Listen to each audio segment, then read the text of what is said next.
Salut à tous et bienvenue sur Full Court Alsace, votre émission qui parle 100% du basket alsacien. Aujourd'hui, on va débriefer les championnats nationaux, les championnats pro. On va avoir des consultants, on a Emmanuel qui va être là, on a aussi Lio qui va être là. Je suis avec Tib. Salut Tib. Salut Fabien. De retour. De retour, j'ai jamais été très loin, mais de retour. Ouais, de retour. Et on a aussi la chance d'avoir Fabien Drago, qui est General Manager pour Colmar, et du coup qui va nous parler du plan de Colmar pour la pré-nationale. Ils sont favoris en fait sur ce championnat. Et du coup, on va vraiment parler de tout ce qui a été mis en place sur cette saison à venir.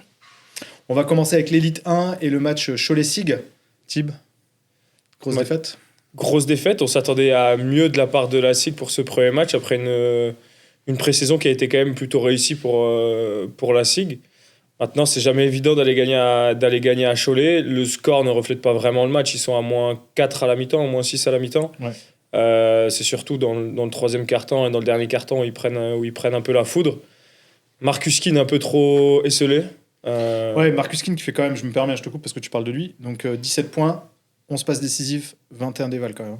C'est le go-to guy de la saison. Maintenant, il va falloir que les autres autour se réveillent un peu et puissent l'accompagner pour aller chercher des victoires. Après, voilà, c'est un premier match avec une nouvelle équipe, un nouveau staff, 95% de nouveaux joueurs.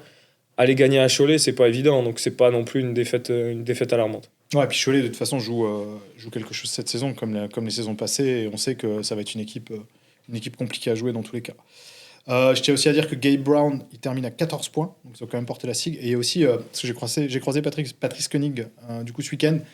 On a rapidement échangé. Il m'a pointé le fait que la SIG est à 3 sur 24 à 3 points. Donc, compliqué de gagner un match quand tu es à 3 sur 24 quand même à 3 points. On dirait l'équipe de France à l'Euro. C'est ça. On enchaîne sur l'Elite 2. Donc, du coup, Elite 2, c'était Asa contre la Chorale de Rouen. On a eu la chance de commenter le match avec Tib. Malheureusement, défaite de 1 point aussi de la part de l'Asa. Sur un choix de coaching discutable. Après, je lui dirai jamais en face à Troumeau, hein, mais... Temps mort, pas temps mort, on sait pas. Bon, après, voilà, c'est pas à nous de juger. Match complet quand même. Match défensif, il y a eu des éclats. La Chorale, c'était fou, quoi. Ils avaient que ce soit Maxime Ross, que ce soit Dylan Afomama, que ce soit Antoine Dio. La Chorale, il tourne à 11 joueurs, à 11 vrais joueurs. Ils n'ont pas vraiment de jeunes dans l'eau. Ils tournent à 11 joueurs. Ils n'ont pas baissé de rythme sur toute la durée du match. L'Asa, qui à un moment donné prend un éclat, ils sont à moins 10 ou moins 12. Là, tu te dis peut-être que c'est fini. Au final, sursaut d'orgueil, 2-3 points, une contre-attaque, un dunk, le public qui s'enflamme. Ils arrivent à revenir dans le match. Ils arrivent à les accrocher jusqu'à un money time porté par Devin Miles qui met tout dedans. Ouais. Et après, voilà, une dernière action de la part de Rohan qui est super bien jouée pour moi.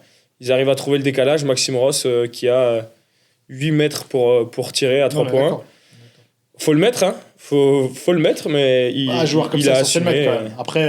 Après, il joue pas à l'intérieur, ils mettent le grand Suédois à l'intérieur et voilà, Maxime Ross est tout seul à l'opposé, le ballon il va et tir ouvert, ça rentre. Par contre, 12 secondes à jouer, dernière possession, coach Trumeau qui a encore un temps mort, il prend pas le temps mort. Est-ce que c'est parce que Devin Miles est à 12 points de suite ? Je pense qu'il l'a pas vu. Il se souvenait même pas qu'il avait un temps mort, à mon avis. Ouais. Ou alors c'est un vrai choix de pas prendre temps mort. En se disant qu'il va le jouer, il est sur une bonne série, il veut continuer. Maintenant, il était carbo. Moi, à sa place, je prends temps mort pour que Devin Miles il puisse souffler pendant 1 minute. Et derrière, tu fais un système pour lui. Là, au final, on se retrouve avec 10 secondes à jouer. Devin Miles qui a la balle. Il se passe rien en plus. Pick and roll, il se passe rien. Il est carbo. Sur Romain, et Romain Hutzel qui prend un tir casse-croûte, il est contré. Il récupère le ballon après le contre, il jette la balle et. Ouais, puis. 2-1, quoi. Alors, la défense de Harvey Gauthier sur Devin Miles dans les derniers instants, c'est... Bon, on l'a eu en interview à la fin du match. Il faut réussir à défendre comme ça, hein, parce que... C'est ce qu'il disait. Hein. Il disait on a tout donné pour la défense. Félicitations à eux, parce qu'ils ont fait le match qu'ils devaient faire. Et on voyait qu'ils étaient super contents à la fin. Très clairement. Et Laza qui était diminué quand même, faut pas oublier. Laza qui a joué à 7,5 parce que Vujic qui prend 3 fautes en 2 minutes dans le premier quart-temps. Donc, et 2 blessés, donc du coup, on a... c'est leur intérieur. Je n'ai plus le nom du qui est blessé pour 3 mois et Nelson Phillips. Et Nelson Phillips 3 semaines. Pour le déchirure au mollet, ouais. Donc, on va voir aussi comment ça va réagir. Est-ce qu'ils vont prendre un pigiste ou pas ? On verra dans les semaines. Parce que j'ai entendu oui. On verra dans les semaines qui viennent ce qu'il en est. On verra ce qu'ils disent. Côté national masculine 1, du coup avec les Mustangs à Mulhouse, ils ont été à Berck. Donc sûr qu'on a eu coach Franck, on a échangé avec lui. c'est ce qu'il disait, une victoire aurait été intéressante. Voilà, 3 victoires de suite, donc du coup la victoire en Coupe de France, la victoire contre Levallier et la victoire contre Berck aurait été intéressante. Par contre, il m'a clairement dit l'axe 1-5, c'était de la folie. C'était de la folie. Ils ont Pommier à l'intérieur qui a fait de la bête clic. Ils ont le meneur américain, Kelly, apparemment, il m'a clairement dit que c'était vraiment, vraiment, vraiment, vraiment très compliqué. Eux, ils ont déjoué. Beaucoup de passes, ils n'arrivaient pas à trouver les tirs ouverts. Leur jeu de passe, leur collectif offensif était vraiment mis à mal. Ils encaissent 31 points sur le deuxième quart-temps. Ça fait mal. Ça fait mal, ouais. Ça fait très, très mal. Manque de consistance, beaucoup d'erreurs. Apparemment, ils leur ont donné beaucoup de paniers faciles sur des contre-attaques, etc. Donc vraiment, vraiment compliqué. Après, c'est une équipe encore jeune, ça fait partie de l'apprentissage. Hein. C'est le deuxième point. Aller jouer à Berck. C'est ça. C'est ce qu'il disait, hein, le COP était fou. Il m'a clairement dit environnement très compliqué avec un COP en folie. Et d'un autre côté, en fait, il a aussi mis l'accent sur Marius Chambre, qui n'a fait aucun match de préparation. Donc, faut pas l'oublier non plus. Donc, qui est en train de revenir. Et il a joué aussi sans Vlad Ilic. Donc ça, quand tu joues sans Vlad, ouais, c'est quand même un peu leur go-to guy, quoi. Ouais. Prochain match, du coup, c'est mardi à domicile pour les Mustangs. On enchaîne sur la Ligue féminine 2 avec la SIG. Donc la SIG qui recevait Fetia. Donc on était au match, on a été voir le match. C'était un super match de basket. Franchement, Tib, super match de basket. Elles perdent de 1 après prolongation. Elles se sont fait crucifier à 3 points. Mais littéralement, elles ont une joueuse à Fetia, Émilie, alors je vais retrouver le nom, je suis en train de chercher le nom. Émilie Reynaud, elle met 23 points, 23 déval avec 5 sur 7 à 3 points. Voilà, merci. C'est costaud pour, merci, au revoir. Pour le championnat féminin, je trouve que c'est costaud quand même parce que t'as pas souvent des joueuses aussi régulières sur les tirs extérieurs. C'est ça, mais vraiment impressionnant. Après, la SIG, hyper stressant début de match, sûrement sur la montée en L2, elles perdent 4 ballons en 2 minutes. C'est impacté tout de suite, elles prennent à 8-0, elles courent derrière le score tout le match. Par contre, ce qui est hyper cool, c'est qu'elles reviennent, elles arrivent vraiment à revenir à chaque fois. Elles réduisent l'écart. Axel, elle a fait un match aussi de folie, elle met 25 points, 26 déval, vraiment match de folie du côté de la SIG. Et vraiment, aussi un gros point positif, c'est leur intérieur, leur américaine, Maurice. Ah, la fille, elle impose. Elle impose. C'est hyper impressionnant. Prise de position, jeu intérieur, passe-et-va, pick and roll, de la lecture, c'est propre offensivement, défensivement. Par contre, elles ont été impactées physiquement. Tu voyais que les rotations étaient trop courtes. Ouais. Et Decé sort pour 5 fautes, je crois, à la fin du milieu du 4e. L'américaine est impactée par les fautes. Pareil, l'anglais, la capitaine, est hors forme, je dirais. Je ne sais pas si elle était hors forme, mais elle semblait fatiguée, en fait. Et elle ne met pas ses tirs, elle est courte sur tous ses tirs, elle rate des lancers importants. Elle ne perd pas à cause de ça, mais tu vois l'impact derrière. C'est à ce niveau-là, l'axe 1-5 est quand même, super important. Donc, si tu as une des deux joueuses qui passe à côté, ton match il devient déjà plus compliqué, je pense. Donc, c'est ça. Si ça a été le cas de la SIG, effectivement. Compliqué. Vraiment, vraiment match compliqué. Une dernière possession ratée, ça je regrette un peu. Il reste 2,8 secondes. Yanis Kocianis, il prend temps mort. Donc, lui qui a pris temps mort. Il est à égalité, il a le ballon. Remise en jeu côté, zone avant, et il perd la balle. Elle perd la balle. Passe dans le décor, on n'a pas compris. Passe dans le décor et perte de balle, donc manque de lucidité. En tout cas, vraiment, je pense une saison qui va être intéressante pour la SIG sur stressant, je pense. Ouais. Pour le maintien, mais pour le maintien, ouais. Mais je pense qu'elle peut le faire. On a aussi couvert 2 autres matchs. On a couvert les U15 élites et les U18 élites de la SIG. On a Elsa, notre reporter, qui était sur place avec une victoire de la SIG. Et merci à Anto Chauniard d'ailleurs d'avoir joué le jeu des interviews après. Et une victoire des U18 face à Mulhouse.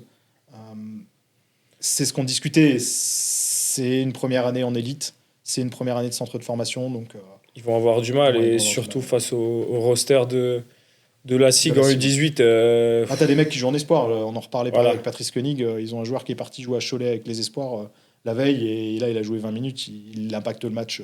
Bien sûr. Après, on sait que de toute façon, sur la première phase, la SIG mettra toujours tout pour aller chercher la poule haute. Et après, ils chercheront toujours le meilleur résultat sur chaque saison. Alors, j'ai posé la question à Coach Pat. Et il m'a dit, non, nous, notre objectif, c'est de former les jeunes...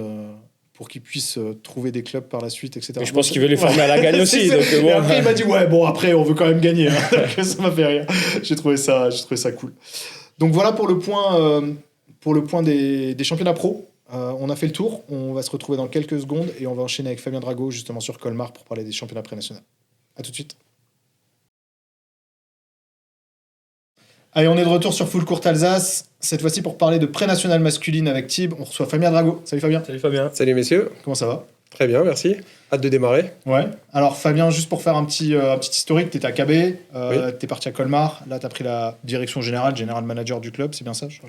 Pas exactement. Pas ok. J'ai pris la direction de l'équipe première, Ok. histoire de ramener Colmar vers quelque chose de plus cohérent, Ouais. vu la taille de la ville, c'est-à-dire un championnat de France pour commencer. Donc là, team manager. Team manager. C'est plus adapté, je dirais, à C'est mon pas, rôle dans l'équipe. c'est pas forcément le team manager qu'on entend et qui organise tous les déplacements. Là, tu es vraiment plus impliqué que le simple mec qui ramasse les serviettes et qui organise les déplacements. Ouais, je dirais plutôt un team manager qui essaye de faciliter le travail du coach, Ouais. et donc et qui s'occupe aussi de tout ce qui est partie partenariat, et donc chercher des sponsors, préparer l'avenir pour continuer à être ambitieux dans les années à venir. Ouais, donc general manager en fait. De l'équipe. De l'équipe. De l'équipe, ça va bien. General manager de l'équipe en fait. Après, quand on est dans un projet comme celui de Colmar, avec autant d'équipes, et je dirais il y a forcément un son de cloche avec de la formation, une cohérence avec les passerelles. Il faut donc, je dirais aujourd'hui, c'est tout un club qui cherche à se renouveler et à poser un certain nombre de bases pour être dans la formation, aller vers la performance chez les jeunes et avoir une suite logique vers l'équipe première qui tend à aller, j'espère, le plus haut possible. Et là, vous avez combien d'équipes à Colmar? 19 équipes. 19 équipes, donc masculine et féminine. Et féminine, oui, tout à fait. Donc l'équipe première masculine pré-nationale, l'équipe féminine. Elle est montée en R2 la saison Ouais, dernière. Donc elle est en R2, elle évoluera en R2 cette saison. Okay. Et vous avez un double projet, mec et fille, ou vous voulez focus? Alors quand le projet leur a été présenté, le comité tenait absolument à ce qu'il y ait, je dirais, les mêmes chances des deux côtés, donc filles-garçons. Donc on travaille sur les deux projets. Disons que le projet féminin a peut-être pris une année de retard sur le projet garçon. Mais aujourd'hui, le comité a une grosse envie de... Il n'y a personne qui doit être lésé. Ça reste un club filles et garçons. Ok. Ouais, donc c'est un choix fort quand même, parce que tu as peu de clubs aujourd'hui qui portent vraiment des équipes féminines et des équipes masculines. C'est très compliqué, mais c'est la volonté du comité et on essaye tout simplement, encore une fois, c'est mon épouse qui entraîne cette équipe féminine. On essaye tout simplement de répondre aux attentes et des filles et des garçons. Et puis, pour l'instant, comme dit, les filles sont montées en RD, c'est la bonne surprise. Et puis les garçons, je dirais, voilà, ça va être certainement l'équipe Fagnon, l'équipe fer de lance, mais on donne autant de chance aux deux catégories. Vas-y. Ouais, t'as une équipe 2 aussi, masculine, qui évolue à quel niveau? Alors l'équipe 2, justement, c'est un gros chantier qui fait partie justement de ce projet, qui évolue en D2. Donc il y a un gros chantier aussi, parce que l'équipe 1 avance très vite. On vient de connaître 2 accessions consécutives. Ouais. On s'était fixé 5 ans pour monter vers la N3. Aujourd'hui, on est à 2 sur 2, donc on est en prénat. Les garçons, l'équipe 2 a besoin aussi d'être aidée, et c'est une des raisons pour laquelle je m'investis aussi au niveau de l'équipe 2, parce qu'il faut qu'il y ait une cohérence dans le travail qui est fourni. Ouais, tu as besoin d'avoir même des passerelles de joueurs, etc. Mais là aussi, on a pris du retard, et donc il faut que l'équipe 2 continue à progresser et qu'on la structure, parce qu'il y a des jeunes aussi qui arrivent et qui tendent à pouvoir éventuellement prétendre un jour jouer en équipe première. Donc l'équipe 2, forcément, doit être la passerelle de ce projet. Mais là, en plus, c'est quand même des projets qui sont longs au final. Parce que quand tu veux avoir des jeunes qui potentiellement se forment pour aller jouer après sur des équipes premières, il faut que tu aies du championnat régional minimum. Et est-ce qu'à un moment donné, vous voulez aller chercher des cartes France qui sont aujourd'hui à Mulhouse ou Il y a aujourd'hui un travail qui se met en place, mais on est au départ avec des personnes. Là, je sais que le club a mis en place un responsable technique. Ouais. Qui est épaulé avec un responsable technique fille, un responsable technique garçon, de manière à structurer le club pour que dans les années à venir, on espère pouvoir à un moment donné prétendre à ces cartes dont tu parles. Ouais. Donc aujourd'hui, voilà, tout est en place. On a des jeunes U9, U11 prometteurs, U13 également, et les U15, U17 qui suivent aussi. Donc aujourd'hui, on espère pouvoir prétendre à des places championnat de France sur des catégories dans les années à venir. Voilà. Mais je pense que si déjà nos jeunes performent sur le niveau régional, ça serait déjà pas mal. Ça sera déjà pas mal. Parce que combien d'équipes peuvent prétendre aujourd'hui en championnat de France s'appuyer que sur des joueurs formés, c'est compliqué quand même. Ah ouais, non, c'est sûr.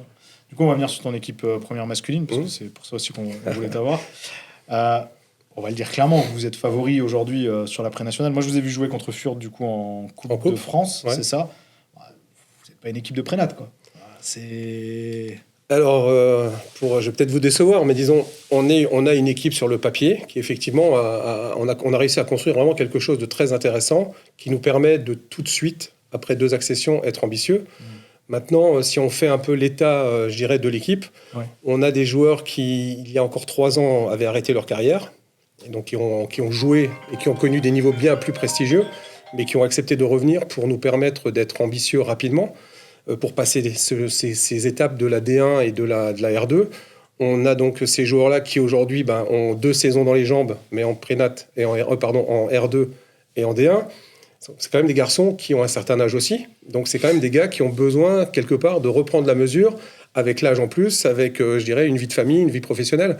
Donc on a effectivement des joueurs qui ont tout le bagage, mais qui aujourd'hui ont un rythme depuis 3-4 ans qui est loin de ce que représente la pré-nationale. Donc Baptiste Kranzak, Jean Freiburger, Bojan Petrovic, ce sont des formidables joueurs qui se sont baladés en D1, en R2 ont montré qu'ils en avaient sous le coude.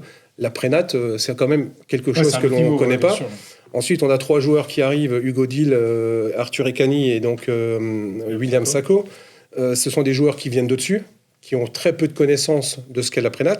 Moi, je reste persuadé que la prénat, la N3, la N2, ce sont des championnats différents. Donc, je pense que, sans vouloir se cacher, c'est pas du tout l'objet, mais disons, il y a quand même beaucoup d'équipes aujourd'hui, Geispolsheim, Weibruch, Saint-Joseph, c'est quand même des équipes qui connaissent, qui ont l'habitude, SUS, tout à fait. Bon, bien renforcé aussi. Donc, il y a quelques équipes qui ont l'habitude, l'expérience et des joueurs vraiment formatés pour ce niveau-là. Donc, l'idée pour nous, c'est tout simplement de prendre la mesure. On est convaincu qu'on peut jouer notre carte. Mais disons, aujourd'hui, prétendre qu'on est des favoris, je comprends qu'il y ait qu'on entend tout ça, et c'est très flatteur d'ailleurs. Mais aujourd'hui, non, je pense qu'il y a des équipes qui ont un autre vécu que nous. Colmar, il y a 20-25 ans, a quitté le championnat de France, a connu des années très, très noires. Aujourd'hui, on est tous autour d'un projet ambitieux, motivé, mais est-ce qu'on est vraiment les favoris ? Je viens de vous démontrer peut-être que non. Alors, on peut rivaliser avec des équipes de N3. Bon, aujourd'hui, les 2 équipes qu'on a accrochées, elles sont en difficulté dès le début, donc j'essaye de relativiser.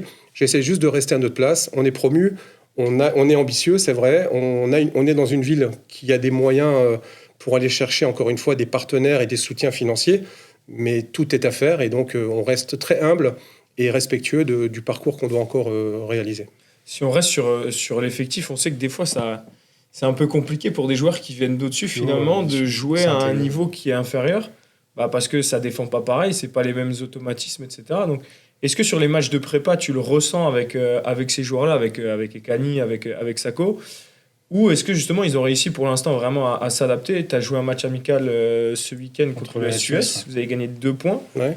Donc finalement, je veux dire, alors c'est vrai que le SUS, c'est une grosse équipe, mais ça montre finalement que vous n'êtes pas forcément super dominant comme tout le monde vous attend. Parce que sinon, peut-être que vous gagnerez tous vos matchs de prépa de 30 points. C'est là où, alors, ce qui est vrai aussi, c'est ce que vous disiez tout à l'heure, c'est qu'en fait, on a une équipe on est Colmar, on est annoncé comme, justement, dans ce championnat prénat. Je pense que Colmar, la ville de Colmar, la taille de la ville de Colmar, il n'y a pas de quoi se taper le cul par terre si on monte en National 3 prochainement. Oui, ça fait sens. Ce serait logique. Maintenant, il faut sortir de tout ça. Donc, moi, je pense tout simplement, c'est qu'effectivement, le plus gros, je dirais, la plus grosse difficulté qu'on va avoir, c'est ce que vous dites depuis tout à l'heure, c'est qu'en fait, on a l'équipe dite favorite. Sur le papier, tout le monde pense ça. Et donc, toutes les équipes vont vouloir nous taper. Tout le monde va être surmotivé. Moi, je pense qu'aucun coach aura le souci de motiver ses troupes avant de jouer Colmar. Et la difficulté pour le coach de Colmar, on en a conscience, on en parle régulièrement avec Cédric, c'est que justement, nous, on va être attendus partout, les équipes vont être motivées et les joueurs vont vouloir se montrer, parce que peut-être, le futur, l'avenir, les joueurs espèrent peut-être aussi que certains puissent nous intéresser. Samedi, j'étais au match, effectivement, il y a des joueurs, oui, c'est de la prénat, mais les mecs ont mis, je crois, 18 paniers à 3 points, ça court, c'est physique, je pense que cette salle, quand elle est bien remplie, ça va... Donc voilà, on n'est pas dans un fauteuil en attendant. Je sais que si on accède ou si on arrive à jouer la montée, ce sera parce qu'on l'aura cherché et on l'aura mérité. Mais puis après, vous avez pris 3 joueurs qui aiment bien la balle aussi. Donc il faut derrière réussir à avoir ce coach qui arrive finalement à répartir un peu les tâches. Parce que si on regarde l'année dernière, c'est des mecs qui mettaient 20 points par match quasiment à chaque match. Donc avoir les 3 dans la même équipe, il n'y a qu'un ballon, quoi. Oui, bien sûr. Mais tu sais, l'année dernière, on avait, par exemple, que Jean Freiburger, je dirais, capable d'être un danger à 3 points. C'est une proie facile, puisqu'en fait, on peut plus facilement faire des choix. Cette année, on a effectivement, aujourd'hui, si Jean est pris, on peut pas faire d'impasse sur notre équipe. Si tu l'en relâches l'un ou l'autre, ça va forcément en libérer un. Donc aujourd'hui, effectivement, il y a ça. Mais Cédric a l'air de très bien gérer ça. Enfin, je dirais Cédric et Hakim ont l'air de très bien gérer ça. L'équipe a été construite telle qu'ils le souhaitaient. C'est pas les joueurs qui sont aujourd'hui dans cette équipe, ce sont des joueurs qui ont été souhaités par le staff, le coach. Okay. Et donc il est clair dans ce qu'il voulait, il sait ce qu'il veut en faire. Et visiblement, le message passe très bien. Donc après, c'est des joueurs d'expérience qui ont connu tellement de choses dans leur carrière qu'en fait, eux, tout ce qu'ils veulent, c'est gagner. Et si demain, il y en a un qui est plus chaud que l'autre, ils sauront lâcher la balle. Enfin, du moins, pour moi, c'est vraiment comme ça qu'on perçoit la chose. Et c'est aussi, il y a le côté basket, mais aussi le côté humain, le côté intelligence, laisser le copain qui peut-être, ce soir, c'est lui qui est en vue, qui est en réussite. Je pense qu'on a monté une équipe avec des joueurs qui ont tous envie de réussir ensemble et qui savent qu'à tout moment, il y en a un qui... C'est un peu aussi je dirais, ce sur quoi on peut s'appuyer, c'est qu'on a beaucoup de joueurs et donc on a beaucoup de solutions offensivement. Et ça, c'est important, je pense. Moi, le seul match que j'ai vu de vous, en fait, j'ai trouvé que vous partagiez quand même le ballon. Ouais, alors, Sako était largement au-dessus. Clairement, il avait fait un super match contre Fure dans la Coupe de France. Mais je trouvais qu'il y avait vraiment un vrai partage de ballon, ce qui était intéressant. Ouais. Parce que, comme disait Thibaut, tu te dis, tu as 3 teneurs de ballon, comment ça va se passer, quoi. Donc, non, c'est bien. Moi, je pense qu'il y a des choses à faire vraiment sur cette équipe-là. Est-ce que tu joues quand même le top 3 au final ou pas du tout ? Nous, comme dit, l'ambition, c'est de se retrouver en National 3. Il y a 2 ans, quand j'ai rencontré les dirigeants, je leur avais proposé 5 années pour 3 accessions. On était en D1 à l'époque. On est à 2 sur 2, donc, et on a quelque part réussi quand même à monter un staff, on a monté une équipe. Donc aujourd'hui, dire qu'on ne souhaite pas monter, si, on veut monter. Et je pense que Jean Freiburger, Baptiste Kranzak, Bojan Petrovic, Alexis Kuch, c'est des gars qui vont pas, je dirais, rajeunir ou être plus frais l'année prochaine.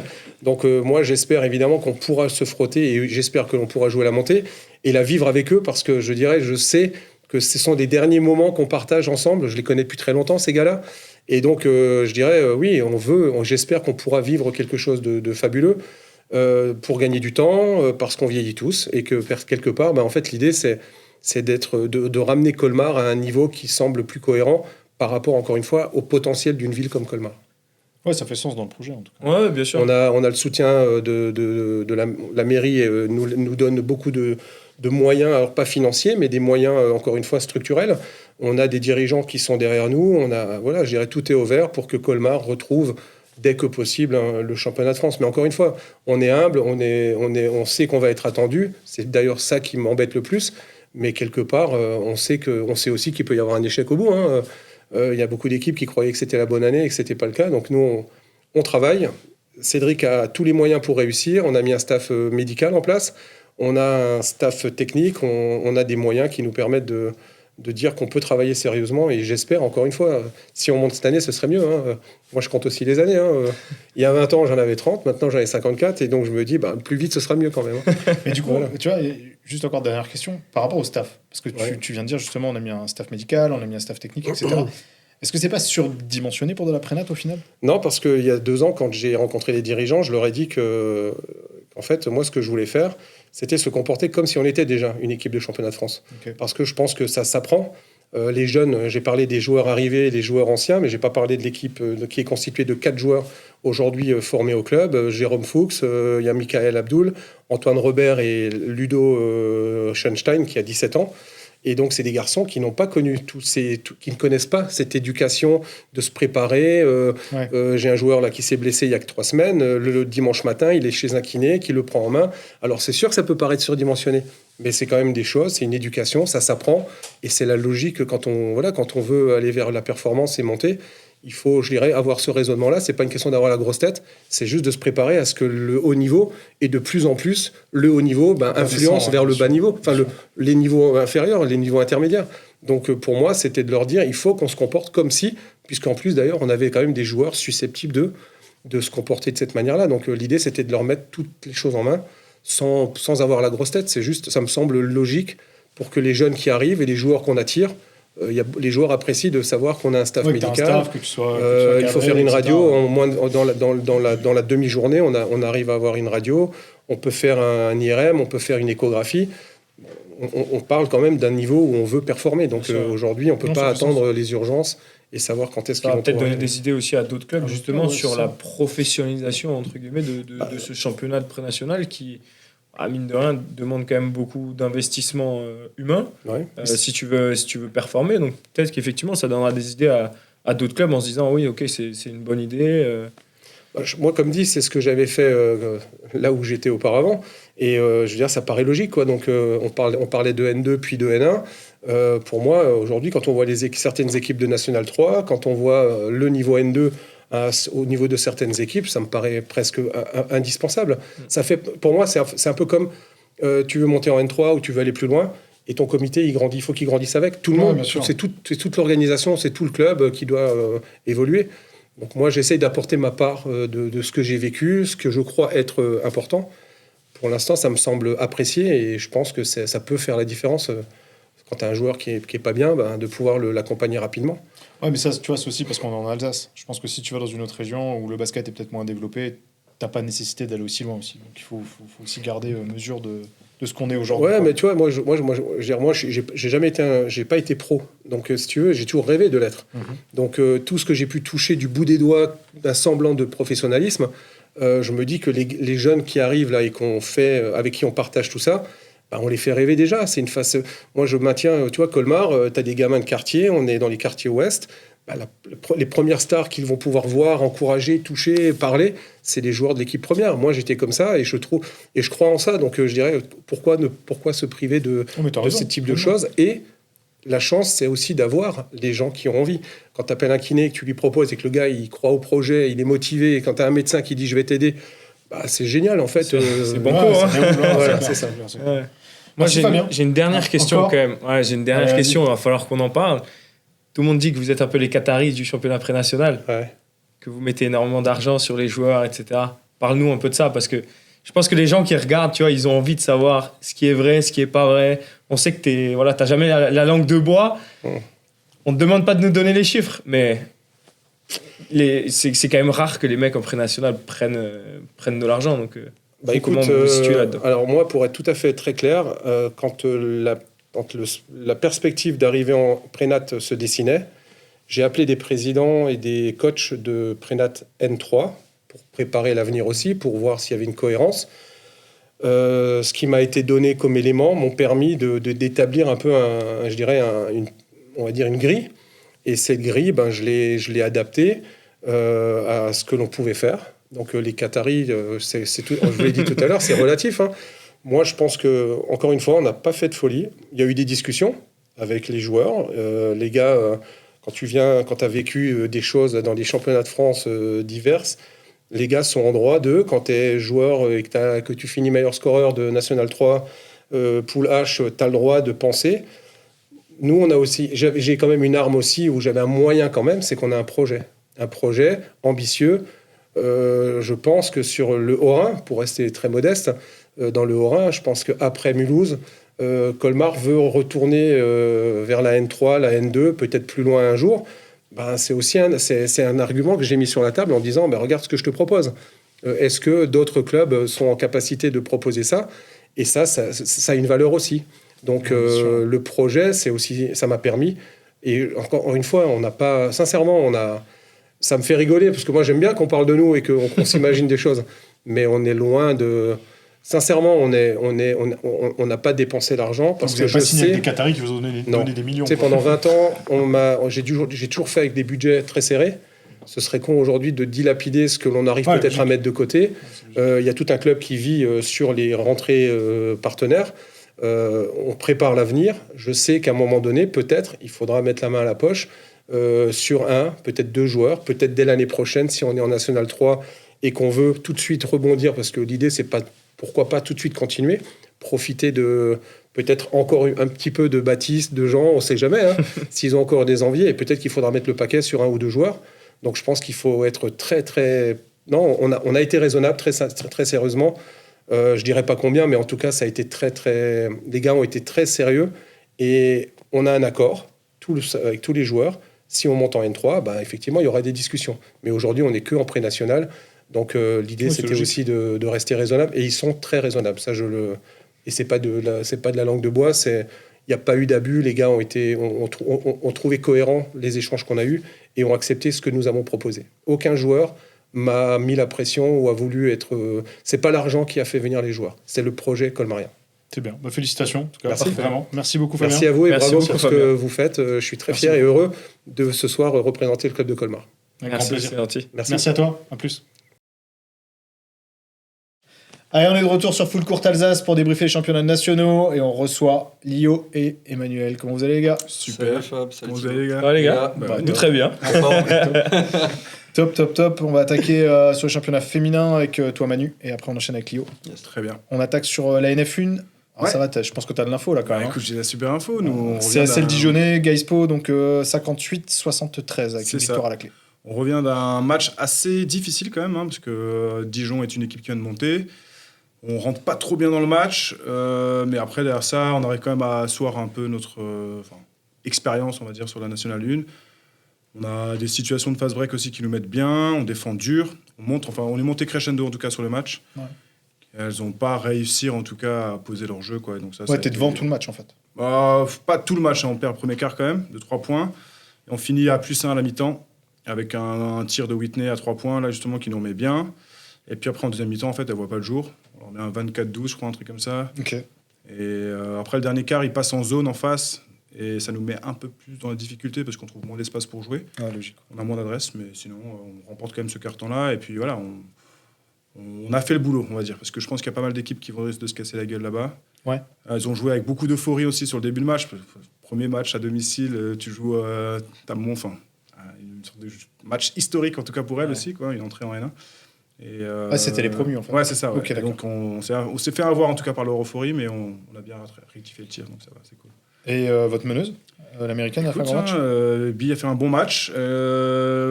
Elle n'a pas un bon pourcentage de tir à 3 points, mais sur le tir à mi-distance, c'est pas mal. Elle met 15 points sur le match. Elle distribue un peu plus, hein, c'est ce Ouais, qu'on ouais, disait la c'est dernière ça. fois avec Franchement, Lio. là, et mais même sur le Babacar. match, on arrive à 19 passes décisives, Ouais.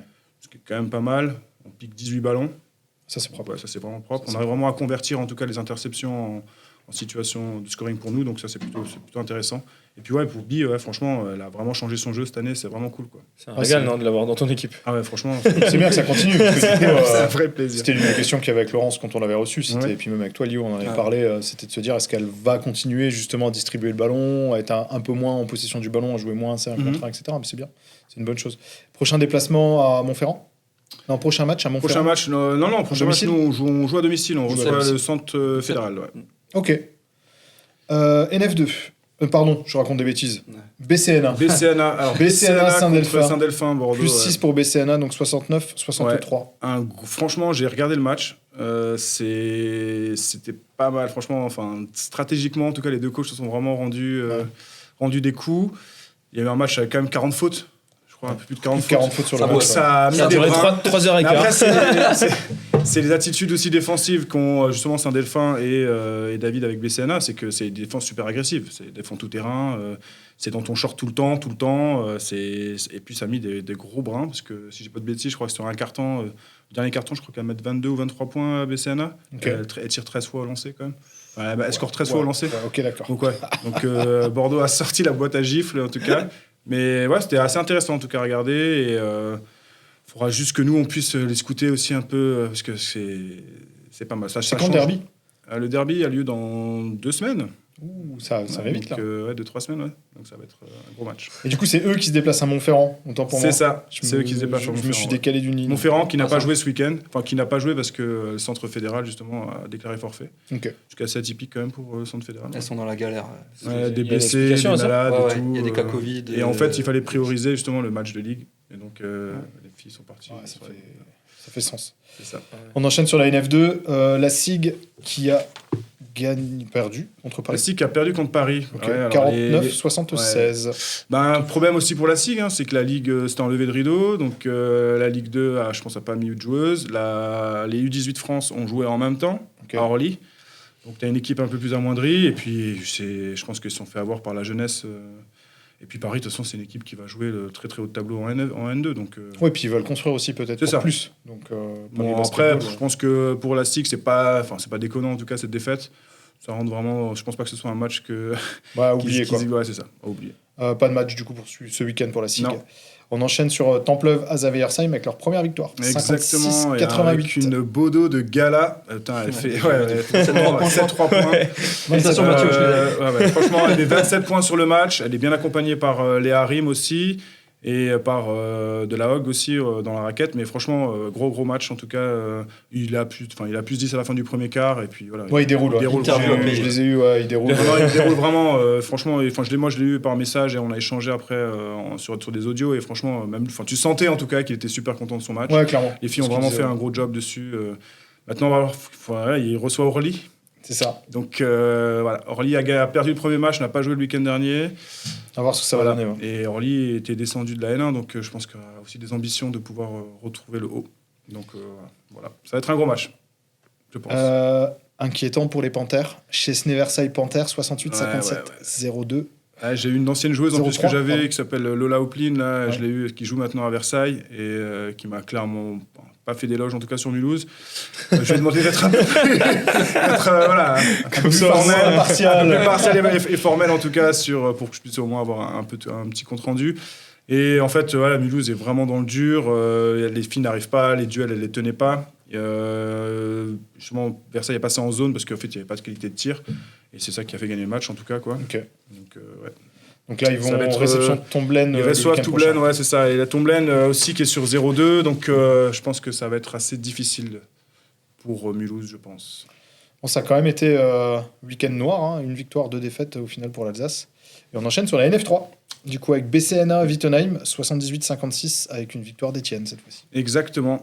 Étienne qui chute d'un point le week-end dernier à Wittenheim et qui, je pense, avait vraiment à cœur de pouvoir prendre la première.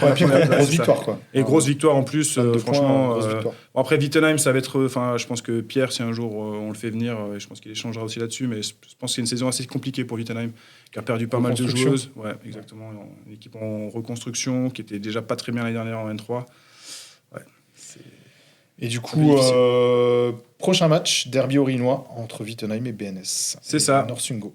On échangera après là justement. Ouais, parce que exactement. On va d'abord enchaîner sur Shirain. Donc Shirain qui s'est déplacé à Viria, qui a gagné de 1 point. Ouais. Alors Viria, qui est une équipe que je ne connaissais pas du tout, j'avais échangé avec le coach de Dijon N3 qui m'a dit que Viria était pas fou.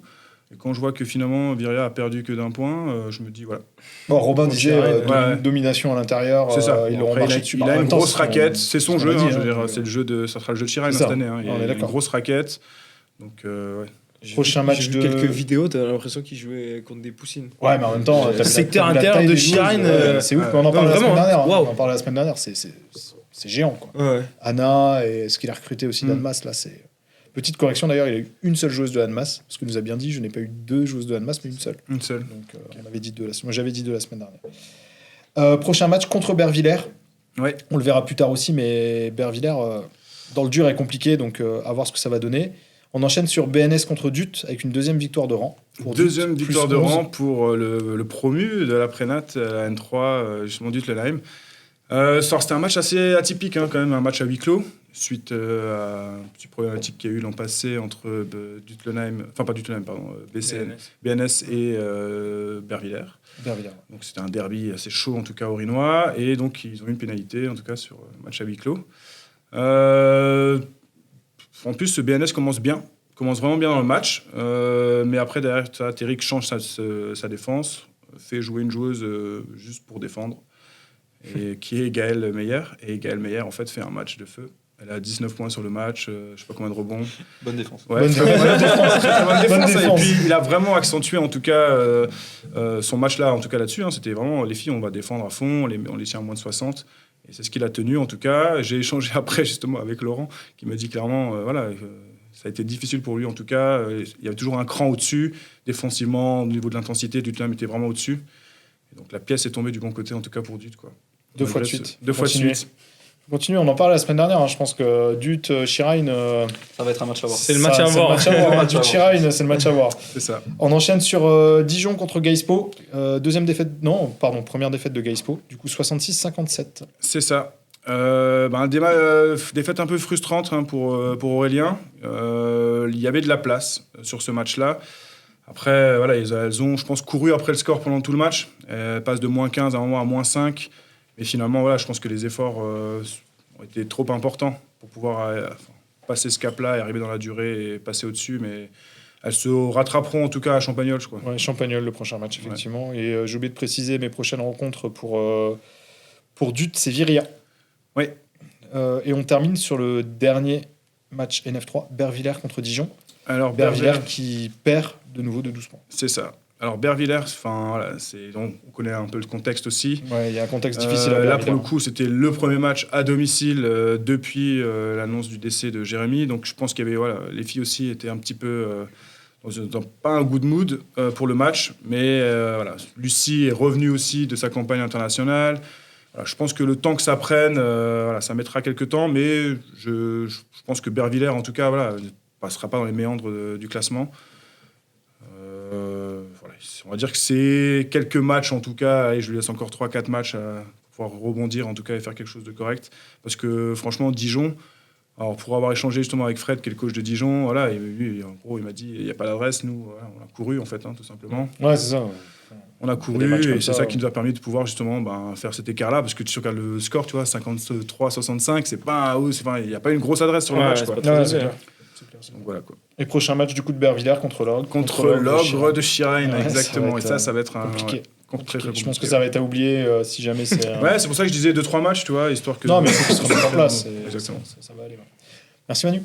Avec plaisir. Merci Manu. Guillaume. Ouais.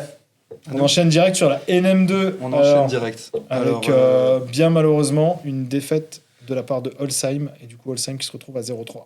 Ben ouais, Holsheim à 0-3. Je pense que la sonnette d'alarme est plus que tirée à Holsheim. J'avais pointé le week-end dernier, on va dire, un déficit sur les intérieurs. Sur ce match-là, ça a été un petit peu l'inverse. Les intérieurs ont été plutôt dedans, avec Luigi Laporal et David Aker, qui ont marqué 13 et 11 points. Et par contre, le secteur extérieur, à part Enriquez, qui a marqué 19 points, ça a été un petit peu plus compliqué. Donc aujourd'hui, Holsheim, je pense qu'il y a des discussions là qui vont arriver rapidement pour essayer de trouver des solutions, parce qu'en plus, le week-end prochain, ils reçoivent Courbevoie. Exactement, Courbevoie à domicile. Promu, mais qui est à 3-0. Donc je pense que là, il va falloir trouver des solutions pour Holsheim. Pour pouvoir trouver plus de constance, parce que je pense que c'est ce qui manque à cette équipe aujourd'hui. Ils n'arrivent pas à trouver de liant, ça prend pas. Les échanges que moi j'ai eu avec les coachs, c'est qu'il y a une vraie volonté de partager le ballon déjà dans le collectif, ce qu'il n'y avait pas sur les 2 premiers matchs. Donc ça, après, faut le noter déjà. Il y a des meilleures sensations et les plans de jeu sont un peu plus respectés, parce qu'a priori, ils ne respectaient pas les plans de jeu non plus. Ouais. Et surtout, comme tu le disais, les intérieurs ont eu des ballons. Donc déjà, le fait que les intérieurs aient des ballons, ça déjà, c'est énorme, quoi. Ouais. Donc, après, comme je dis, par rapport à ce que j'ai vu aussi, ils prennent un 9-0 d'entrée, tu vois. Ouais, mais bon, à un moment donné, ça fait partie du basket. Il y en a d'autres. Oui, c'est sûr. Tu verras, KB, c'est pareil. Célesta, c'est pareil. À un moment donné. C'est sûr. Mais après, je pense que du coup, ça joue aussi sur leur psychologie, de fait qu'ils étaient déjà à 0-2. Tu prends 9-0 tout de suite d'entrée de jeu, je pense que psychologiquement. Ouais, c'est ça, mais je pense que les joueurs tiennent encore. Donc, après, c'est alarmant, mais finalement, sur les 3 premiers matchs, ils ont joué à l'extérieur. C'est pas simple. 2 matchs à l'extérieur, c'est pas simple. On verra ce week-end contre Courbevoie ce que ça va donner. C'est ça. On enchaîne du coup Courbevoie contre KB. Alors, lourde défaite. Juste pour préciser, important, des blessés. Donc 3 joueurs blessés, 1 joueur suspendu. C'est ce que j'allais dire. Ils partent à 7 plus 2 joueurs de la 2 ou 3 joueurs de la 2. Ils partent à 6 joueurs plus et 3. 2 joueurs de la 2. Donc tu pars à 8, donc en National 2, jouer avec 6 gars confirmés N2. Ouais, compliqué d'aller chercher, de faire un miracle. À l'extérieur. Même si, à l'extérieur, qui plus est. Mais même si Julien disait qu'il ne se cache pas derrière ça non plus. C'est pas forcément une raison. Ils tiennent quand même plus ou moins. Je m'étais noté. Ils font un mauvais début de match, c'est ce qu'il dit. Ils prennent 10-3 dès le départ. C'est ça. 2 minutes, 10-3. Mais ils arrivent quand même à revenir. Ils sont pas prêts à jouer. Il dit que psychologiquement, ils sont pas prêts à jouer. Donc on est quand même au moment à te dire que avec tes blessés, avec tout ce qui s'est passé, les déplacements et tout, t'es pas prêt à jouer. Ouais. Il disait, moi, les échanges qu'on a eus, il me dit, on n'était pas prêt à jouer. On rentre sur le terrain, on n'est pas prêt à jouer. Et du coup, ils prennent 10-3. Ils sont pas nombreux, mais ils perdent 8 ballons de suite, ils se font bouffer sur 6-7 rebonds offensifs. Ils sont pas à droit. Et les mecs remontent derrière. Donc, alors, la confiance de Courbevoie, c'était fini derrière. Donc, après, une défaite de 20, même si, je pense que, comme Courbevoie, là maintenant, alors je sais pas si on s'attendait à ce que Courbevoie soit à 3-0 et que ce soit une équipe aussi forte. Je sais pas si eux s'y attendaient non plus. Ouais, donc c'est un peu une surprise. Maintenant, je pense que pour KB, de perdre contre l'équipe là qui aujourd'hui est invaincue. Je suis pas sûr que dans la tête de Julien, ça va. Non, ça change pas. Rester là-dessus. C'est ce qu'il disait. Il y a d'autres matchs qui seront plus importants à prendre, je pense. C'est ça, ils ont lâché le match. De toute façon, après, il disait 4 sur 27 à 3 points. C'est pareil. Voilà. Tu fais 4 sur 27 à 3 points, tu peux pas gagner. Exactement. Et tu perds 18 ballons.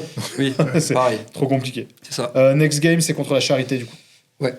Match Asa-Tremblay avec une nouvelle victoire de l'Asa. Nouvelle victoire. Donc l'Asa qui, eux, sont à 3-0 aussi. Donc c'est la seule équipe avec Courbevoie qui est encore invaincue dans cette poule D. Et on retrouve le visage de Souffel qu'on connaît, de Daniel Pereira, de coach Daniel, avec une équipe qui est limitée à 48 points. Donc voilà, ils ont fait un match plus que défensif, je pense. Ouais, on l'a eu en interview, et ça c'est notable. On l'a eu en interview et il a clairement dit j'ai fait un match défensif, l'ADN de Souffel. Alors, Daniel, il nous ment parce qu'il arrête pas de nous dire depuis le début je suis une équipe offensive. Chaque week-end, il change. C'est ça. Je suis une équipe offensive, je suis une équipe offensive, et du coup, maintenant c'est une équipe défensive de nouveau. Ouais. Mais bon, il a gagné. Donc, Parce qu'ils ont quand même. Je pense qu'ils ont mis du cœur à l'ouvrage pour être offensivement dedans. Ils font quand même 1 sur 18 à 3 points. Ouais, c'est clair. C'est quand même une stat. Donc ils ont quand même pas mal arrosé. Hein. Ouais. Joris Wagner finit avec 13 points. Meilleur marqueur. Mais 13 points, ouais, tu vois. Donc c'est pour ça. Voilà, mais bon, c'est victoire. Bon, ils ont gagné, c'est le principal. C'est ça. Là, il faut que l'Asa continue dans ce sens-là. Ouais, on enchaîne sur la NM3. La seule victoire, Bob contre Viry. Ouais, je suis 97-61. Sur le championnat N3, là, je m'attendais, mais alors pas du tout à ça. Je voyais un début de championnat complètement différent que ce qui est en train de se produire là. Donc là, le week-end dernier, 0-5. Là, ce week-end, on a que le VOB qui progresse. qui tire un peu son épingle du jeu. Bon, on va commencer par Fufu. Si tu veux. Donc Macon, Fufu, ils ont perdu 100-79. Ouais, donc déjà, là, je pense que pareil, hein, je vais faire un peu le parallèle avec Mulhouse qui est aussi à 0-3, malheureusement. Mais bon, pourtant, ils font pas un mauvais début de match sur Denham. Ils finissent mal le premier quart selon le coach Meyer. C'est ça. Après, ils sont à la mi-temps à +3. Ouais, mais bon, sur le premier quart, déjà, systématiquement, il y a un problème. Quand tu te fais bouffer 8 rebonds offensifs et tu prends 9 points sur des deuxièmes chances, sur des rebonds offensifs, quand tu as un Romec à l'intérieur, c'est sûr. Tu rentres pas bien dans ton match. Tu rentres pas dans ton match. Un bon deuxième quart-temps, bonne exécution offensive, malgré les trappes post-bas, parce que du coup, les Aubin et Romec étaient tous les deux coupés du ballon. Donc, ok, il y a eu des solutions extérieures. À un moment donné, même si t'es à +3 à la mi-temps, c'est sûr. Ça laisse pas. De toute façon, t'encaisses 100 points. Il ne peut pas trop y avoir de miracle, quoi. Fin du troisième quart-temps, ils sont pas loin. Hein. Ouais, non, mais ils reviennent. C'est ça le pire. C'est qu'ils reviennent. Troisième quart-temps, ils sont égalité. Mais c'est 65-65 à la fin du troisième. Et les mecs, ils ont pris 35 points. 35-14 au quatrième quart-temps. Et Dany disait il y avait beaucoup plus d'agressivité de l'autre côté, beaucoup plus de présence. Ils ont perdu 10 ballons au quatrième quart-temps. Ils ont perdu 26 ballons sur le match. Ils ont éteint la lumière, ils ont appuyé sur le bouton. Ouais, c'est ça. Et du coup, il disait incapable de jouer. Incapable de jouer avec une montée en intensité folle. Ouais, donc voilà, prochain match, il me semble. Samedi, le 4 à domicile, je ne sais pas contre qui, mais le week-end prochain. On enchaîne du coup sur Moneto Eri contre Célesta. Pareil, défaite. Défaite de peu, donc je pense que là, celle-là, elle fait un petit peu, je pense qu'elle fait un petit peu mal, dans le sens où il y avait quand même un peu la place, même si Moneto fait partie des favoris cette année. Ils ont pris en renfort Vachavone, un Américain qui remplace un autre Américain. Voilà, donc en fait, je pense qu'à Moneto, il y a quand même un peu de budget. Après, ça veut rien dire, tu sais, de prendre un Américain, ça veut tout et rien dire. Hein. Mais bon, je pense que si tu fais venir un mec d'outre-Atlantique, c'est que tu le fais pas venir pour rien. Donc je pense que Moneto, c'est une équipe très dense physiquement. C'est ce qu'il disait. C'est physiquement très dense. Après, voilà, je pense que 6 points. C'est pas grand chose pour Célesta, et je pense qu'à la place, et à mon avis au match retour, ça sera intéressant avec la saison qui sera passée ils ont jaugé maintenant l'équipe qu'ils avaient en phase 2, et je pense qu'avec coach Joseph ils vont pouvoir faire quelque chose. Maintenant, jouer là-bas, c'est pas simple, et ça fait partie des favoris. C'est ce qu'il disait, Célesta. C'est ce qu'il disait en fait. Coach Joseph disait il est passé en zone au deuxième quart-temps, et ça lui a permis de prendre 5 points d'avance, pardon. Ouais. Et Eri est repassé en zone, et là il m'a dit en fait les mecs ils étaient toujours plus grands, ils étaient toujours plus athlétiques et ils sautaient toujours plus haut. Donc à un moment donné il m'a dit j'ai résumé le match quoi. Donc voilà comment ça s'est passé sur le quatrième quart. Athlétique. C'était une grosse équipe athlétique. Nuit Saint-Georges-Mulhouse avec une défaite de 4. Très frustrante parce que alors en fait ils font une mauvaise entame de match. Et une défense trop permissive. Ils prennent 11-2 au bout de 3 minutes de jeu. Donc déjà là, c'est compliqué. Mais malgré ça, en fait, ils reviennent et ils arrivent toujours à coller sur une grosse adresse à 3 points. J'ai pas les stats, mais à un moment donné, pareil, ils reprennent un éclat dans le 3e et ils reviennent à 48 partout grâce à Butner et Deal qui sont on fire derrière la ligne. Et ils reviennent, mais malgré ça, ça suffit pas. Et Nuit Saint-Georges fait un bon finish, craque pas et ils gagnent 2-4. Donc voilà. Après, c'est une 3e défaite, je pense, frustrante pour coach Gita. Pareil, ils n'arrivent pas encore à lancer leur saison. Donc maintenant, on va voir sur le prochain match s'ils vont réussir enfin à décrocher cette première victoire. On enchaîne sur le dernier match avec un néon qui s'est éteint. Ouais, ça fait fait ce qui s'est passé. C'est les aléas mais le néon s'est éteint.